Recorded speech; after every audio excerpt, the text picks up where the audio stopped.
Right, so today we've got a 2005 Mercedes diesel in for service, and the customer supplied all the bits, so we're just cracking on.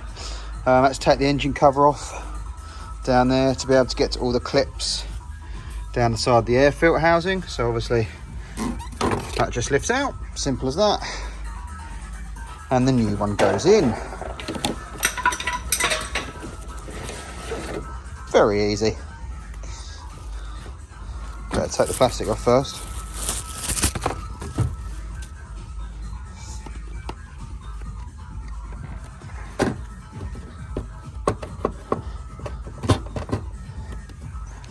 There we go, job done. So now we've got, lift it up, drop the oil out. I imagine there's probably, trays underneath we'll probably have to remove. So yeah, I'll come back in a second. Right, got all the under trays off, a load of 8mm bolts holding them up, and then you've got the sump plug there, which is a 13. So we'll whip that out and drain the old oil out. All right, so while the oil's draining, obviously the engine was warm because I drove it up here, so it's come out nice and easy. We'll have the oil filter off, and that's under this housing here. The torque setting for it is 25 Newton meters. I think someone read that's 250 because it was an absolute nightmare to undo. I had to use a chain oil filter undoer type thing, but now it's loose, so just take this off and the oil filter will be in here. Might get a bit of spillage.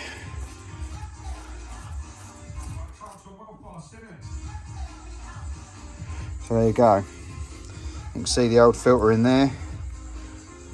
We'll let that drain for a minute, and then we'll swap that over. Then I've got the fuel filter, which is there, a couple of hose clips, and then obviously unbolt that there and lift that out. I need to check, it's the first time I've done one of these, so I need to see if there's a bleed procedure once you put it back together. But we'll check that with Mr. Google in a minute. So I'll get this other oil filter changed, put the new sump washer on and the bolt back in, and fill it up with oil. Right, and the new oil filter came with, as I said, a new sump plug washer and new O-rings for the housing. So we've got to change those as well. Now one of them, the big one, is obviously around the edge of the cap. The other one is under here. I'll show you that hopefully in a minute if I don't get too messy. There you go. There you go. You can see the other ones. You've got the little one there. Oh, that one there, and that one there, and that one there. So I'll just use this pick just to pull them all off and change them for the new ones. There you go. So new O-rings, new original Mercedes filter. So that can go back in the hole and be tightened up to 25 Newton meters, not 250. All the seals have had a little splattering of oil, so that helps them bed in.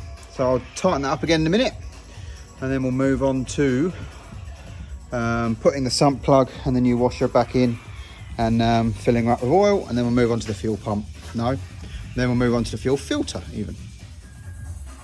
All right, there we go. Sump plugs back in with a new washer. So I'll put all the under trays back on and then put some oil back in her.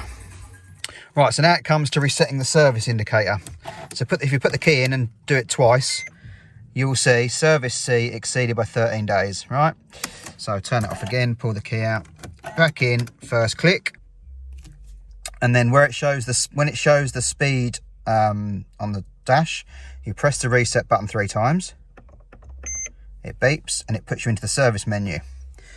Then you press the down arrow and you get this menu, service data. So then you scroll down using the plus and minus on the other side, I think, if I remember rightly.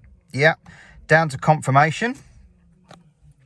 Then you press the down menu button and it says confirmation full service. Press the down menu button again. Service confirmed.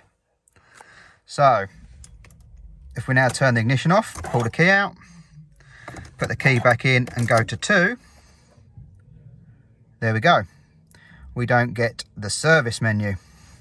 So if we skip through this just to get it off, there we go. So it doesn't tell us we need a service. So that's that done. Right, so next job in here is to check the oil level. Now we've put some in. Now, W211 Mercs don't have dipsticks, apart from me. So to check the oil level, you put the key in, turn it to position 1, make sure you're on the speed display screen, press the reset button 3 times, and you're back in this menu. Then you press the up arrow and it brings up oil level. Hopefully you can see that there, but it's blank. So next you have to turn the key to position 2. Ignore that, and hopefully it should bring up the level. There you go, 5.1 litres. Now this takes 6.5, so I need to put another litre and a touch in, and then we'll check it again. So while the oil is filling and draining and sitting to its level, I'm going to do the fuel filter. So to undo it, it is, I don't know if you can see there, just a bolt that holds the clamp, and it is a T30. Undo that, loosen the clamp, and the fuel filter becomes loose. So we'll just take those pipes off and swap it over. There you go, you can see the old one still brand new pretty much looking at it, but we'll put another brand new one in just to make sure. Right, we've topped the oil level up some more. So first position, 1, 2, 3, press the up button, oil level, turn the key to position 2, get rid of that, 6.1. So this takes 6.5.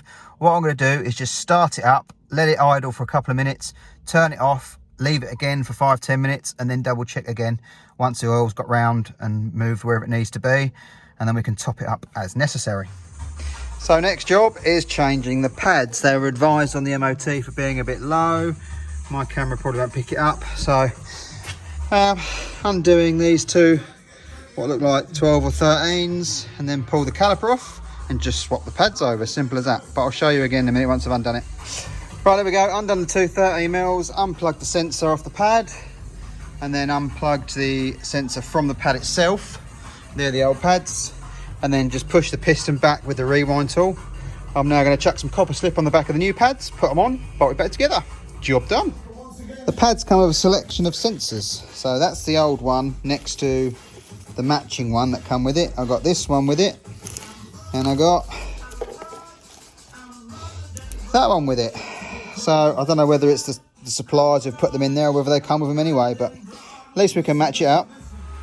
Right, so there we go. I know they've got anti-slip, anti-squeal, whatever they're called, anti-squeal things on the back of the pads, but I still put copper slip on them. Just something I've always done, as do many others. The reason there's different sensors is because they're different each side.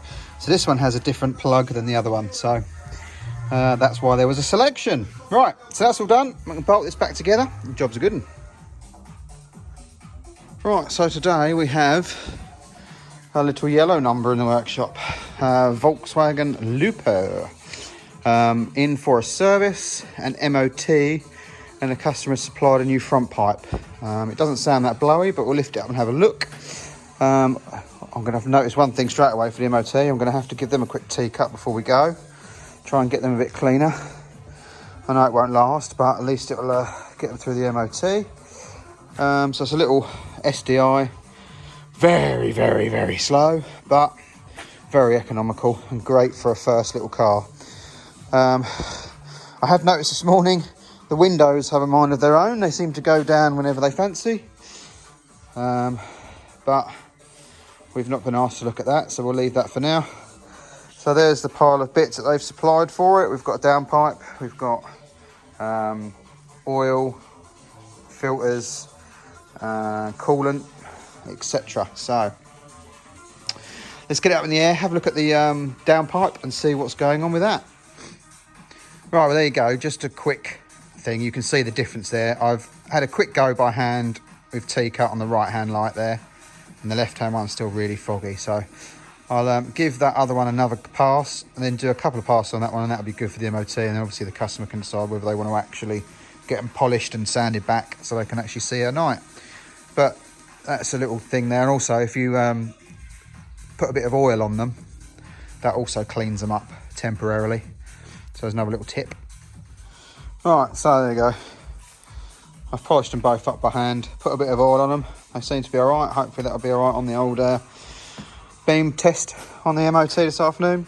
Next thing is a fuel filter. Nice new one there, as you can see. Just got a 5mm, oh, I can't see, there you go, 5mm pinch bolt. Couple of hose clips. That just obviously pulls out as one, and then you've got these two.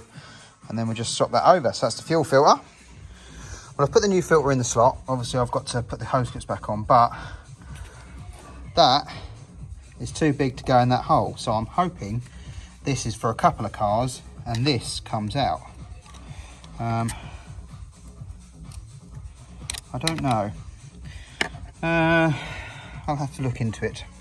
I'll come back to you. Old oil filter's off. Only made a little bit of a mess. New one's on, it's just up there. Probably a bit too close, just behind the fan there at the front. So obviously, as you probably know already, when you put a new oil filter on, you smear the rubber gasket with some oil just to help it slide into place so it doesn't bind up and get caught. So next is to put some oil in it. Fuel filter saga, the one the customer supplied, which is still on the car up there, is actually for a 1.9, and this is for a 1.7 if you want to do a reg check. So that's on its way from my local Motor Parts Direct. So I'll drop it down now, fill it up with some oil, wait for that filter to turn up, and then we'll go around and do bulb checks, etc. before the MOT, have a little look at all the tyres and make sure there's no wheel bearings or joints knocking, and then take it for a test. Right, so the Lupo passed its MOT, but it had a couple of advisories, mainly wishbone bushes and anti-roll bar bushes. So we have the bits here to do them. The customer wanted them done, so it's back in today to have those done. So first things first is to get the wheels off.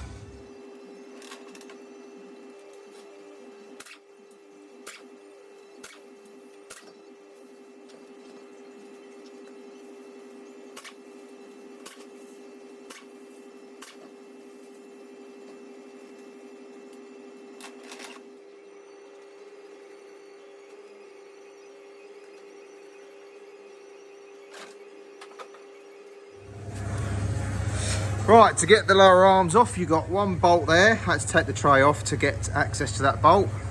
You've got a bolt there, you've got your bottom ball joint, and you've got your ARB. Well, these just slide over, so I'll probably leave that attached for now. So yeah, I won't video just pulling these off because you've seen all this done before, but that's basically it. You can see how much gap there is in the anti-roll bar, and that bush has definitely seen better days. So I'll start whipping both of these off. Right, so it turns out I did have to take off the anti-roll bar link wherever it's gone. There. Because the anti-roll bar, as I pulled the arm down to pull it out, the anti-roll bar was coming down and stopping this rear mount coming out. So with that disconnected, you can just offer that up a little bit and it comes out. So that's them removed. I'm now going to put the new bits on. There we go, so the new arms, the new links, all the new bushes and bolts. So what I'm going to do is just give a little bit of copper slip on everything, just to make sure it all slides in there without binding up. Right, and they're all on, as you can see. New arms, new ball joint, new anti-roll bar links, same the other side. All done, so it's just a matter of putting the under tray back on, torquing the wheel nuts up, and this one is done.